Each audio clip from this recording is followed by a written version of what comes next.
ചുമമരുന്ന് കഴിച്ച കുട്ടികളുടെ മരണങ്ങളിൽ പരിശോധനയും നടപടികളും ഊർജിതമാക്കാൻ കേന്ദ്ര ആരോഗ്യ മന്ത്രാലയം. കോൾഡ്രിഫ് ചുമമരുന്ന് ഉൽപ്പാദിപ്പിച്ച തമിഴ്നാട് കാഞ്ചീപുരത്തെ ശ്രീസാൻ ഫാർമസ്യൂട്ടിക്കൽസിന്റെ ലൈസൻസ് ഇന്ന് റദ്ദാക്കിയേക്കും. ലൈസൻസ് റദ്ദാക്കാൻ ഇന്നലെ ആരോഗ്യ മന്ത്രാലയം നിർദ്ദേശിച്ചിരുന്നു. ഇന്ന് കൂടുതൽ മരുന്ന് സാമ്പിളുകളുടെ പരിശോധനാ ഫലവും ലഭിക്കും. മധ്യപ്രദേശിലും രാജസ്ഥാനിലും മരിച്ച കുട്ടികൾ കഴിച്ച മരുന്നുകളുടെ 10 സാമ്പിളുകൾ 9 എണ്ണം ഗുണനിലവാര മാനദണ്ഡങ്ങൾ പാലിക്കുന്നുണ്ടെന്ന് കണ്ടെത്തിയിരുന്നു. കോൾഡ്രിഫ് ചുമ സിറപ്പിലാണ് അനുവദനീയമായതിലേറെ ഡയത്തിലിൻ ഗ്ലൈക്കോൾ കണ്ടെത്തിയത്. 9 സാമ്പിളുകളുടെ ഫലം ലഭിക്കാനുണ്ട്.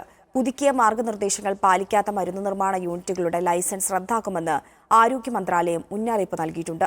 കുട്ടികളിൽ ചുമമരുന്നുകളുടെ യുക്തിസഹമായ ഉപയോഗം ഉറപ്പാക്കണമെന്നും കേന്ദ്ര ആരോഗ്യ സെക്രട്ടറി വിളിച്ച യോഗത്തിൽ സംസ്ഥാനങ്ങളോട് നിർദ്ദേശിച്ചു.